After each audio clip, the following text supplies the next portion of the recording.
Alright guys, welcome back to Formula 1 news. After many recent points of controversy, Formula 1's governing body, the FIA, yet again finds himself in some hot water after changing the right to review process to ensure that teams have to pay in order to show the FIA why they were wrong in certain circumstances. This adds to a massive list of frustrations the team and Formula 1 ownership have with the FIA right now. Is this a step they should have taken? Very much intrigued to your thoughts in the comments below. Hit the like button if you enjoy. Subscribe if you're new as always, I greatly appreciate it. Rumour has it that Sauber, whatever they're going to be called the upcoming season, they've released more leaks, I suppose, or teasers as to what their full team name is going to be next season. But reportedly, their car will launch on February the 5th, so that's shortly before when we think the Ferrari are launching. Well, actually, they've confirmed it now, haven't they, on the February the 13th next season. So Sauber's going to be February the 5th, apparently, not yet officially confirmed as of recording. AlphaTauri in January are meant to tell us what their official name is going to be. We think it's going to be Racing Bulls something. What then actually, what's title sponsors, whether it's going to be in a similar vein to what Sauber have, hopefully not, but that apparently is coming relatively soon. Also, there's big news on Ferrari, so we expect in the relatively near future Charles Leclerc to get an extended contract at Ferrari. His younger brother Arthur has also been in the Ferrari Junior program, the Driver Academy. Hasn't been massively impressive in the junior formulas. He was in F2 this last season. Maybe he was okay, but apparently not good enough for Ferrari to stick around. So, probably the fact of the matter is he's just not as good as Charles is, and Charles will be at Ferrari for a long time to come. Obviously, many are looking at this thinking, thank the Lord, right? Arthur Leclerc doesn't have to experience what Charles Leclerc has to experience at Ferrari. I'm sure he would have liked to stay there and, driver. They say he'll remain part of the Ferrari family and all this stuff. But yeah, he's no longer going to be in that driver academy going into next season. But in the relatively near future, we probably are expecting Charles to sign some sort of deal with Ferrari that's going to take him quite significantly into the future. The rumour has it at least until 2027, if not potentially 2029. Ferrari have also given their thoughts on the Red Bull AlphaTauri links. We know that Zach Brown has made his thoughts very clear over the last few days that there are big concerns with the way that the relationship between those teams is currently operating, whether Red Bull and AlphaTauri have more access to each other's information sharing than should necessarily be allowed within the regulations. They do what is permitted, but are they operating in such a way that is not allowed, but can the FIA police it? We talked about these points the other day. Fred Vasseur actually agrees and says that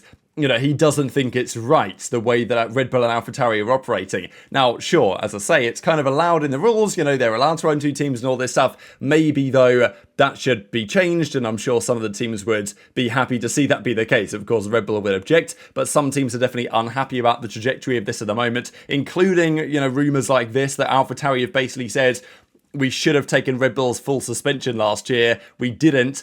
That was our serious mistake, and we're going to rectify that error by taking probably everything they can.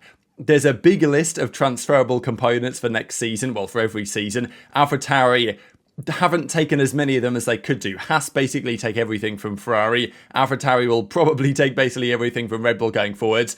They said that, well, it was a big mistake on our part to design our own suspension, so we won't do that again, and we will take Newey's design going forwards. Ferrari as well, I've talked about that they've taken a more aggressive approach in the most recent season. That's why they had more success, or at least that's why they made some degree of improvements. But if their car was better, maybe that would have paid off for them, because of course at the start of the season they were getting smoked by Aston Martin. Some pessimism maybe from Aston Martin, just because last season they made mega gains, right? From 22 to 23 was frankly ridiculous, to such an extent that Red Bull was saying, hang on a second, this Dan Fallows guy who used to work for us, he's gone to Red Bull, he's gone to Aston Martin from Red Bull. All of a sudden they've made kind of a rocket ship.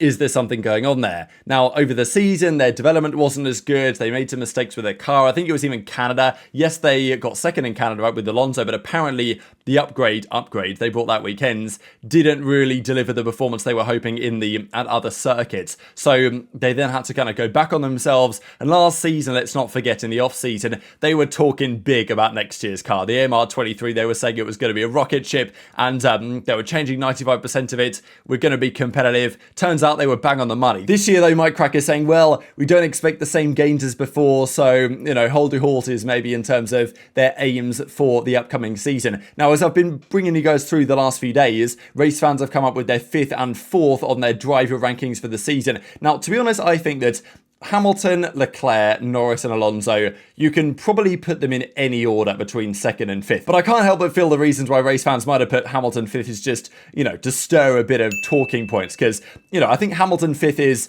I would certainly have had him higher on my personal rankings. As I say, in any of those 4 drivers, you can justify it probably anyway, but Hamilton getting P3 in the championship in the car that he had, outperforming Russell significantly. Now, sure, did he really ever get his qualifying fully together?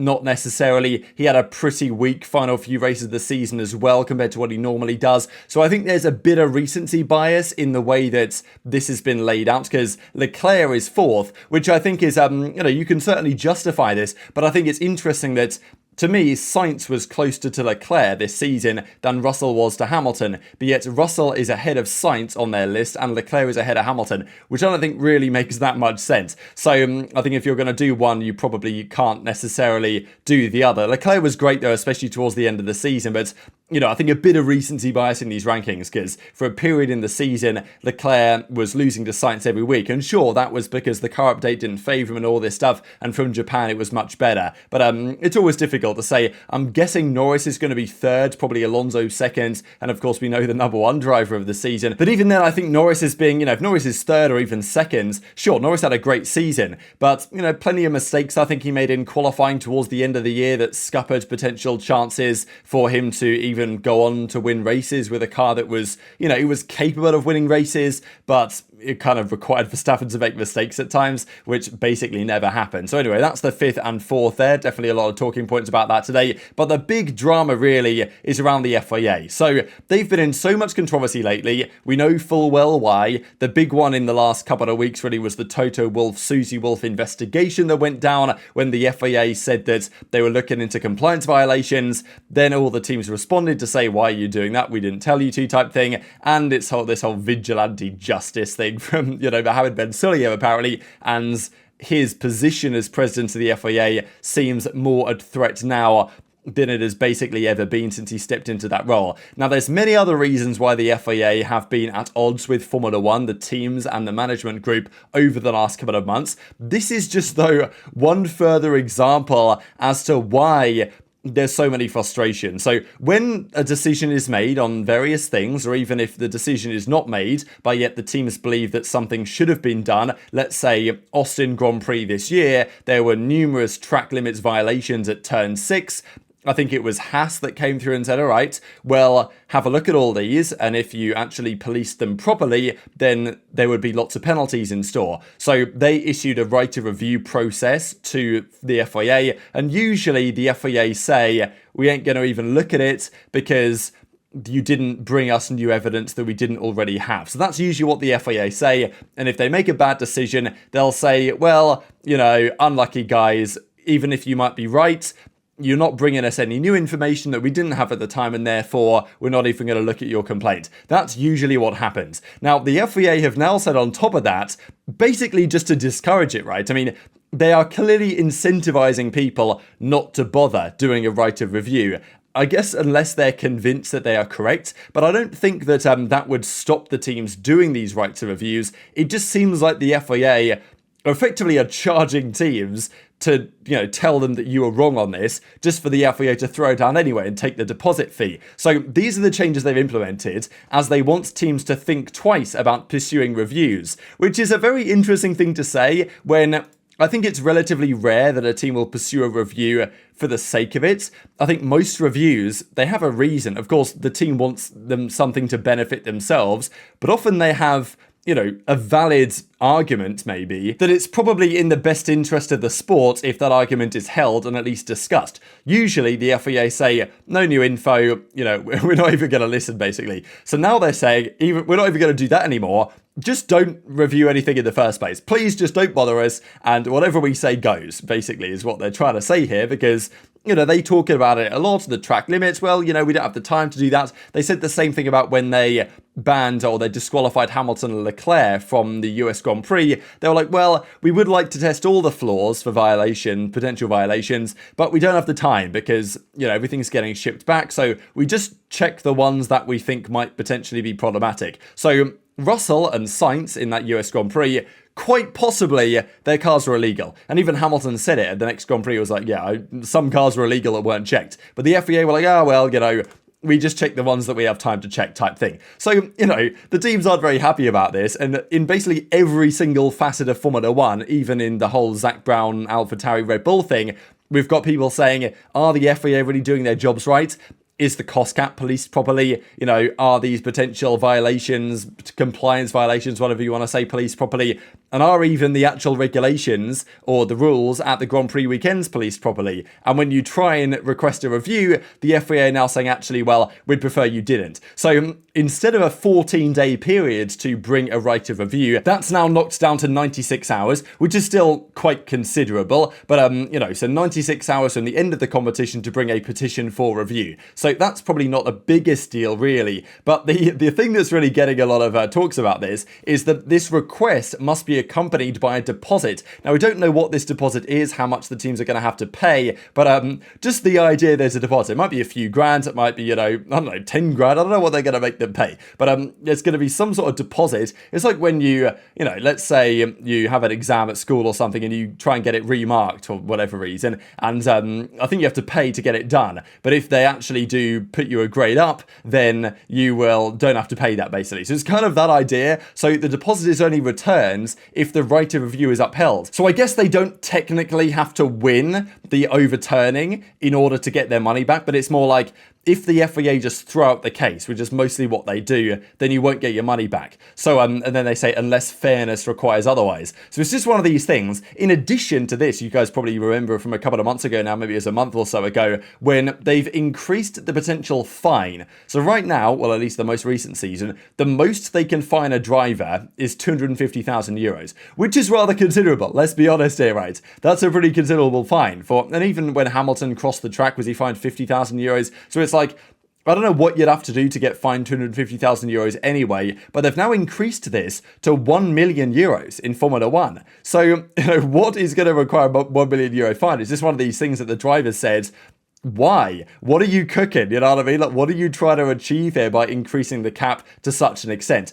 Just various things like this that are frustrating drivers, teams, basically everybody in the sport. And it's only, this season there were plenty of right of reviews that were requested. For example, back in, was it Jeddah, right, when Alonso had the penalty that was then not rescinded, then it was rescinded, then Russell had the trophy, then he didn't have the trophy, Alonso got it back, all this stuff happens. And then most recently at the US Grand Prix or whatever it was, when the FIA has summoned representatives from Red Bull, Aston Martin, Williams and Haas over this right to review request, and then the FIA just told them, yeah, we already knew this stuff, so unlucky guys, you could go back to the drawing board. And if that was the case, the FIA would pocket the nice, that nice deposit, and as Verstappen might say, can spend it on a nice dinner or whatever they decide to do. So lots of talking points on this. Even Jonathan Wheatley had some comments on it and basically says, he knows everything about the rule book. He's been in and out of it for many years. He's the guy who's always on the radio in 2021, getting his point across and Red Bull's point across on this type of matter. But the rule book is changing, and not for the betterment of the drivers and the teams. And look, I'm not worried about the pockets of these teams. Their pockets are perfectly deep enough, but it's just the principle and aligning the incentives that makes it feel like the FIA know they're making bad decisions and things, they get things wrong, but yet they're trying to incentivize teams not to request changes to the way their decisions have been implemented. So very much interested to your thoughts and all that in the comment section below. Just a couple of things to close out that was kind of cool. So Motorsport come out with this. You can choose one of these tracks to bring back to Formula One. Sepang, of course, in Malaysia, Kyalami, which is potentially on the return as well in South Africa, and then of course Istanbul, Turkey. Even Roman Grosjean replies to this actually and says, like, bring Sepang back. What an amazing track. So that's his opinion. Max Verstappen actually not exactly disagrees, but his opinion is that Mugello should come back as well, of course. Watching the W11 here in qualifying was simply something else. And as Verstappen says, the track layout, so many fast corners in an F1 car, it's just great fun. So his opinion is get Mugello back on the calendar. But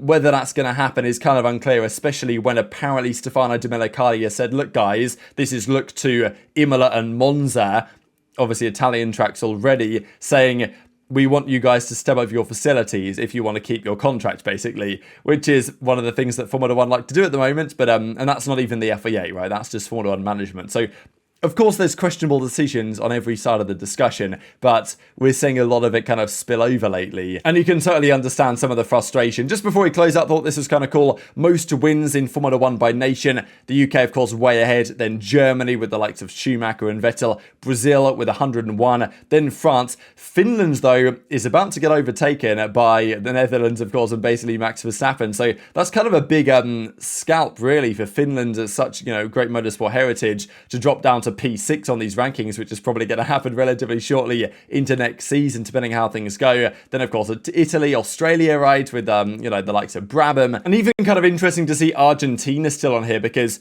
I don't believe that an Argentinian has won a Grand Prix since, like, the 80s or something like that. But they're still here in 10th place, so that might last for a little while longer. But very much interested to your thoughts on all this stuff in the comment section below. Hit the like button if you enjoyed, subscribe if you're new, take care, and I'll see you next time.